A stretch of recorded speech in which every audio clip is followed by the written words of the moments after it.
This is Nicole Britton, and I'm going to be talking about UDL and its benefits. So UDL stands for Universal Design for Learning. The Universal Design Principles began with architectural design in the late 1980s. It was developed by the architect Ron Mace, and Ron Mace was in a wheelchair. And because of his disability and the situations that he was in, and the fact that he was an architect, he used those things together, and that's how UDL was born. One of the quotes that he's famous for is, "Consider the needs of the broadest possible range of users from the beginning," which was a new concept. You see, Mace was in a wheelchair, as I'd mentioned, and he saw that retrofitting to meet his needs was expensive, and it also didn't end up with a product that was ideal.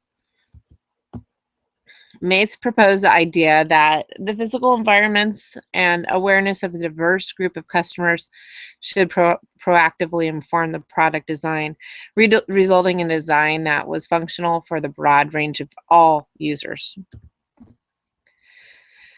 So one of the things, according to Mace, was that architects and product developers should adapt to people that they mean to serve rather than forcing those people to adapt to their environments and products. An example of this, a benefit of this, is closed caption TV, which initially was developed for the hearing impaired people, but it has other uses that are beneficial to a lot of users. So I see it used in the gym quite often. When people are in a noisy establishment such as a bar, being able to view the TV on closed caption helps them as well. So one has to then translate this over to education, ask themselves the question if all learners are the same. And we know, having spent time in a classroom, that they're not the same. One size does not fit all. So then you ask yourself, well, does this work in education? Is this what's best for them? To try to get all students to work underneath one lesson design, to make them all fit in one box. So the same philosophy of UDL translates to education. It's a design from the outset that is meant to meet the needs of all students. More ways to access, more ways to participate, more ways to demonstrate their learning. It results in a more equitable access for a diverse group of students. The goals of UDL are to improve access, participation, and achievement, eliminate or reduce physical and academic barriers, to value diversity through the productive design. There are 3 principles to UDL that people need to know when they're looking into it. The first principle is to provide multiple means of representation. So to allow students to have multiple means to represent things. To provide multiple means of action and expression. To provide multiple means of engagement. To provide multiple means of representation for resourceful, knowledgeable learners. Present information and content in different ways. To provide multiple means of action and expression for strategic goal-directed learners, differentiate ways students can express the knowledge that they've gained. To provide multiple means of engagement for motivated learners, stimulate their interest in learning. So the why of the learning.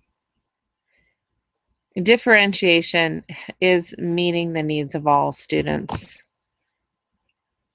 Differentiating revolves around 5 essential elements: the classroom environment, developing a shared partnership, understanding interest and motivation, acknowledging readiness levels, high quality curriculum, teaching the enduring understanding, engaging all learners, setting clear expectations for all, applying standards, offering choice, honoring individual learning styles, driving instruction, clarifying misconceptions, documenting individual needs. flexible grouping, adjusting time, space, and resources, managing challenger support, coaching individual needs. So I think Albert Einstein got it right when he said, everybody's a genius, but if you judge a fish by its ability to climb a tree, it will live its whole life believing it is stupid. So even Albert Einstein understand that a classroom is comprised of unique and very diverse group of learners that need to be taught differently, allowed to express things differently.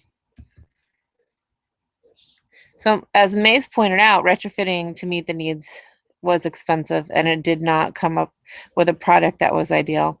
This is also true with lesson design. It is important that teachers recognize that from the beginning of the lessons, they need to honor the diverse group of learners within their classrooms instead of creating one size fits all lesson design and then trying to retrofit it to meet the needs of a few.